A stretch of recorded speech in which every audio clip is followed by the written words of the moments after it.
my people, and welcome back to another In the Sports Extra. This is our opportunity to have in depth conversations with the biggest stars in all of the DMV, and in this case, beyond. I got to bring to you right now my main man, my all time favorite student athlete who is not much of a student anymore, soon to be a big time professional athlete, my main man, Blake CORUM. Blake, thank you very much for taking a moment with me here today, bro. Nah, it's always an honor getting to talk to you, Chad. Well, I appreciate it, brother. And look, I want to go ahead and get right to it, man, because like I said, all time favorite out here. When I watch you play, in many ways, it's hard for me to watch you like as a journalist, like I'm watching you as a fan. And that's kind of how I felt during that national championship run. I know that that was months ago now, but in that semifinal and then in that championship game, you elevated yourself and your game to an entirely different level.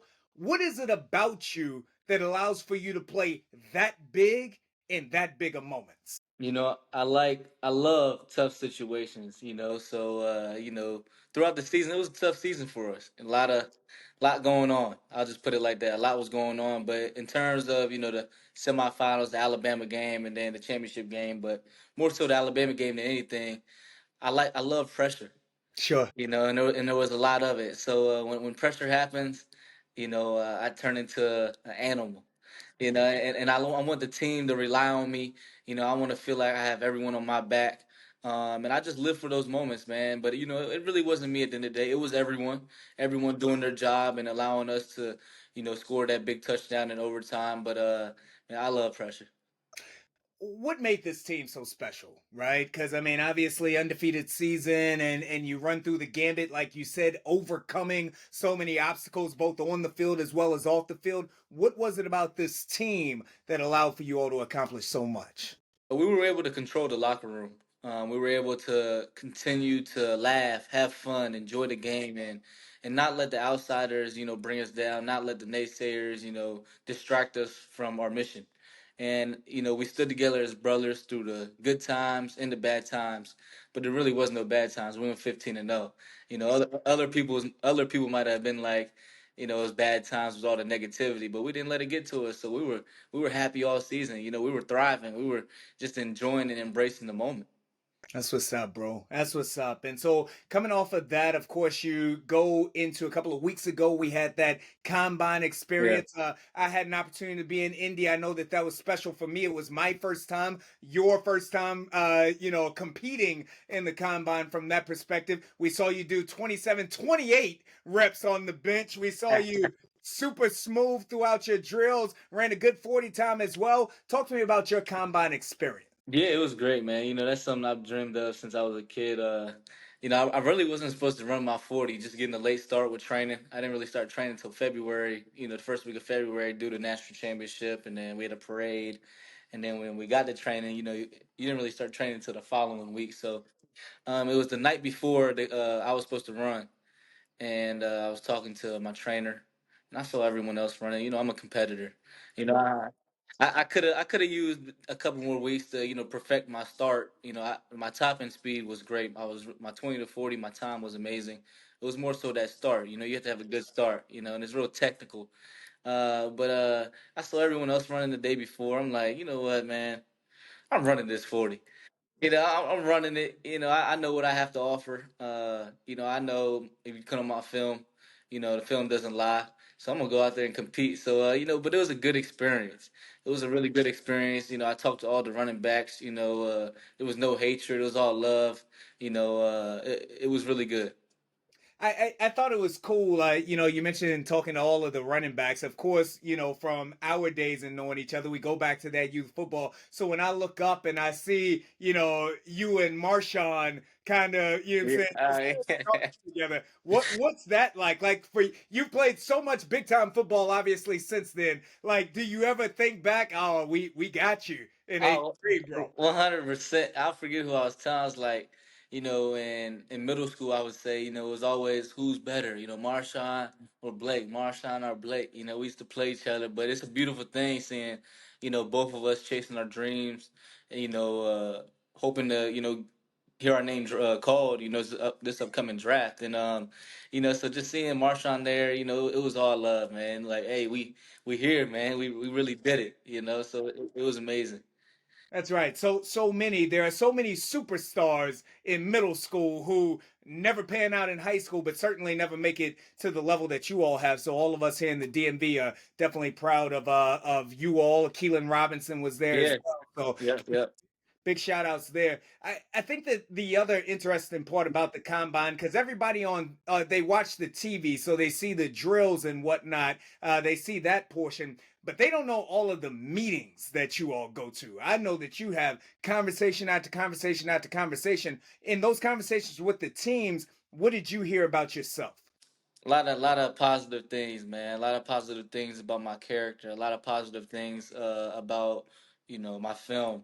It was really cool meeting with all these different teams in the formal meetings and informal. Hearing a lot of positive feedback during the my position drills.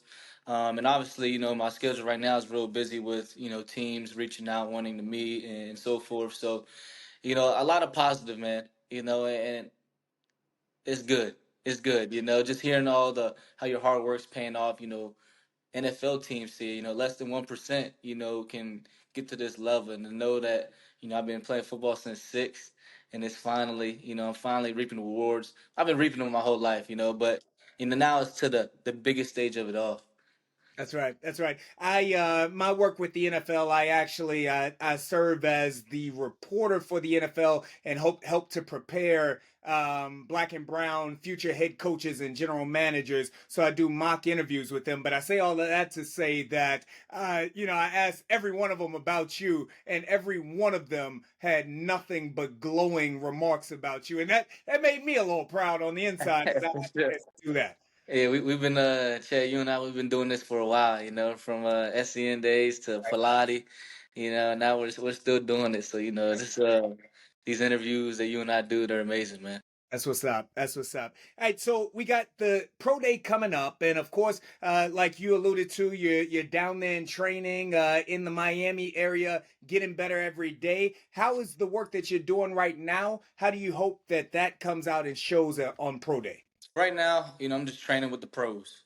Today I was out there with Jalen Warren, Steelers running back, Boston Scott, Aaron Jones. He comes up from time to time. There's some guys out here. So right now I'm just training with the pros. The combine training is over with.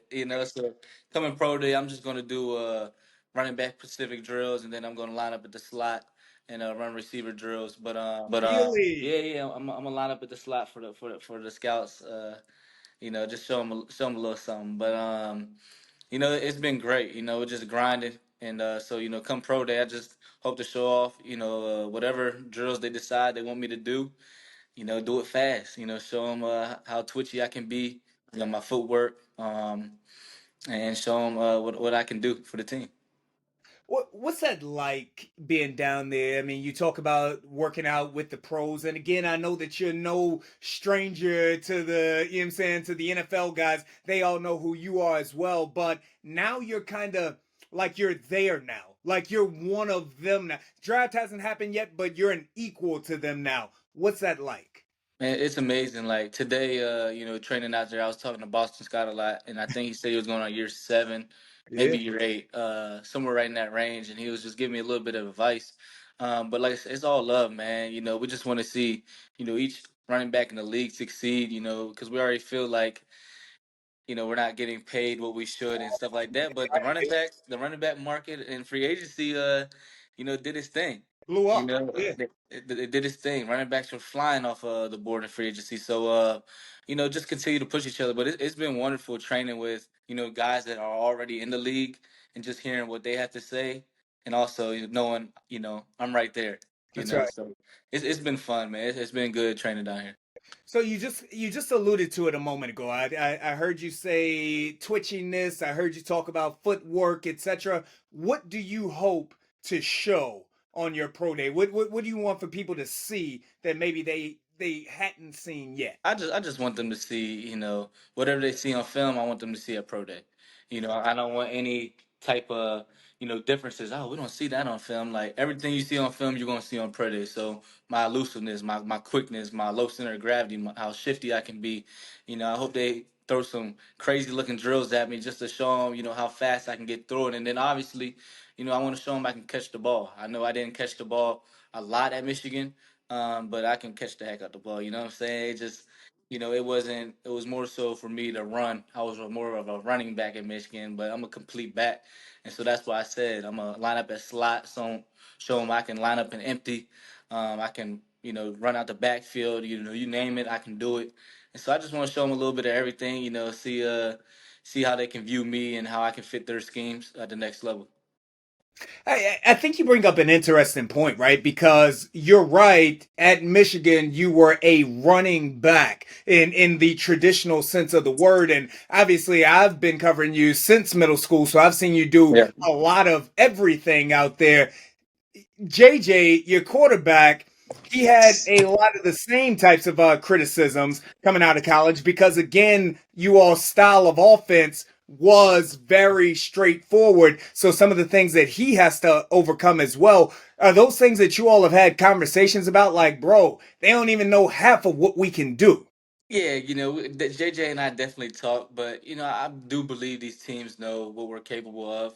They might just want to see it at Pro Day. They just might want to get a little glimpse, but deep down inside, they do know. Playing in the Big Ten, that's big boy ball, right? So we're running 13 personnel. We're bringing in extra offensive linemen and two tight ends at the same time. So it's pounding the rock in the Big Ten where, but JJ, he can sling it. That's why I think he's the, one of the best quarterbacks in the draft. I think he's gonna go super high. I think top five for sure. Wow. So Wait a uh, minute. You think top five for sure? I personally think so. Like I said, JJ's ceiling is so high, and he hasn't even tapped into it yet. Just seeing him, sharing the backfield with him and how he is as a leader. And I know you in the next level, the quarterback's the captain. He's the general. JJ can do it. He can stay in the pocket. He can roll out the pocket. He's quick. He's decisive. So I expect big things out of him. And I think a team. I've been hearing teams on Twitter, but you really don't know. Which team's going to pick him. But whoever does get him, they're going to get a special quarterback. They're going to be really happy. But top five, he's not going to top 10 for sure. But That's we shall see.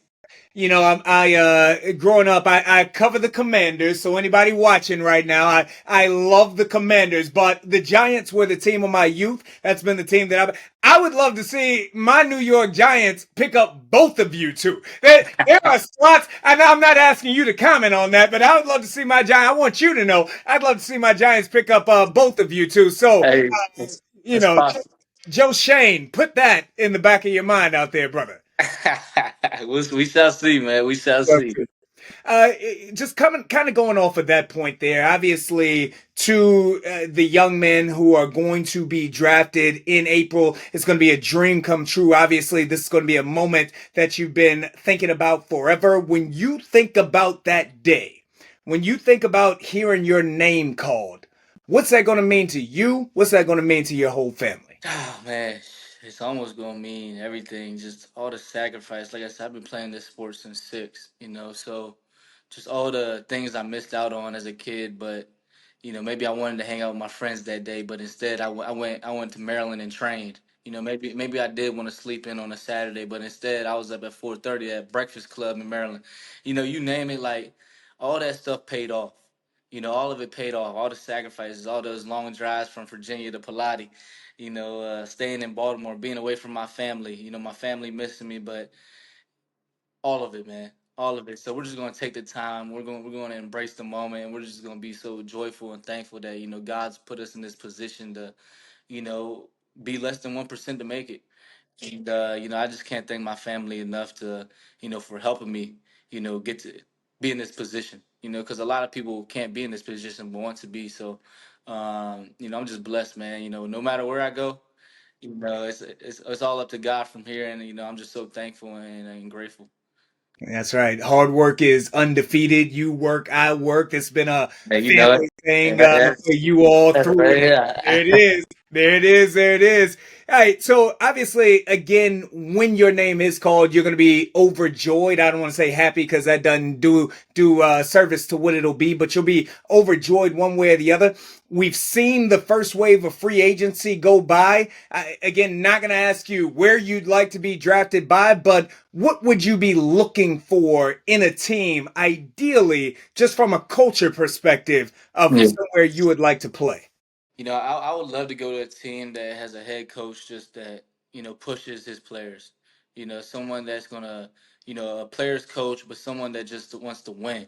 'Cause that's all I care about. When you're winning, you have fun. When you're losing, it sucks. So I want to go to an organization where, the GM, everyone, the GM, the head coach, the assistant coaches, the people in the weight room, everyone's working together for one mission. All the players, are committed to the game plan and the mission as well, and a team that wants to go win a Super Bowl. So that's my goals, and obviously, I want to come in and compete.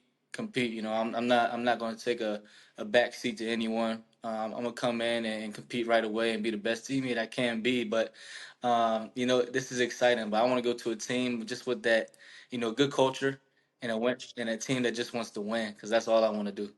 Well, again, I hope that Joe Shane is listening right now. Joe, go ahead and put that card in when the time is there for it. What should people know about you, Blake? And again, I know that everybody knows all of the yards that you put up. Everybody knows your performances in the biggest of moments. They've seen you at the combine. They've seen you on the biggest stage. But for anybody who doesn't already know the character, the devotion to family, the devotion to hard work that I know, what should people that don't know that, what should they know about Blake Corum? I mean, they should just know I love life. I wake up every day and I wake up and I'm on this side of the earth. I just hit my knees. I thank God, man. I just enjoy life. Every aspect of it, the good, the bad, the ugly. You name it. I just really enjoy life. I enjoy meeting new people. I enjoy being in the community. I enjoy helping the younger athletes or younger, people that want to be a musician. I'm not a musician, but I can give them some advice and some motivation. I just enjoy life, man.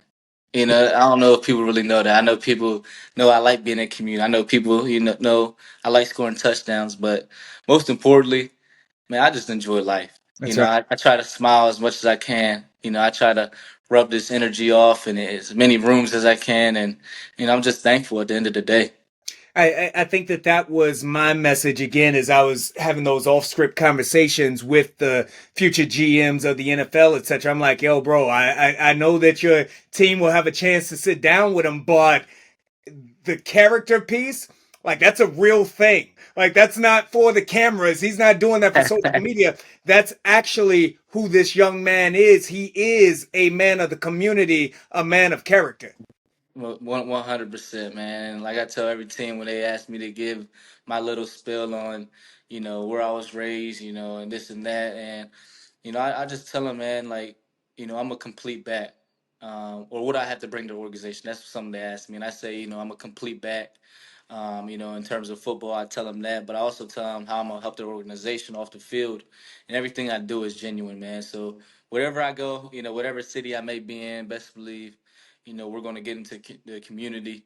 I'm gonna continue my annual turkey drives, but I'm gonna add an extra one. I'm gonna continue the one in Michigan, but I'm gonna add a new one, and I'm gonna bring some of my teammates along, and we're just gonna, do God's work. That's what's up. I will get you out of here on this, and again, it's kind of in line with what you're talking about right now, which is your desire to always be able to give back and share those words of encouragement to those who might be coming after you. Our mutual dear friend Shamari Stone is watching this right now, and I got. so is Shamari Stone Jr. here. We know that Junior coming off of a couple of injuries here. If you had any words of encouragement for him as he hopes to make it back out there on that field, what would those words of encouragement be? Listen, little bro. Like, keep your head down. Just keep pushing. Like I always said, when I got injured, when I had my knee injury and I was coming back, there's always light at the end of the tunnel. Times may be hard. There might be days where it's just repetitive, like, dang, we're doing this exercise again. The next day, dang, we're doing this exercise again. But, you stick to, what the doctors say, you stick to what God says, and everything's going to work out in the way it's supposed to. It might not be on your timing, but God's timing is always the right timing. And, so that's what I would say to him. Just stay steady, man. Stay steady, never quit. And if you never quit, you know, you can always keep going. So, that's what I would say to Shamari Stone Jr. That's what's up. That's what's up. Well, Blake Corum, my homie, my nephew, my little brother, bringing light skinned brothers back, running for thousands of yards, touchdowns, everything else, and most importantly, giving back to the community and being a man of character. I thank you for your time, and I thank you for the young man that you are, brother. Nah, I appreciate you, Chad.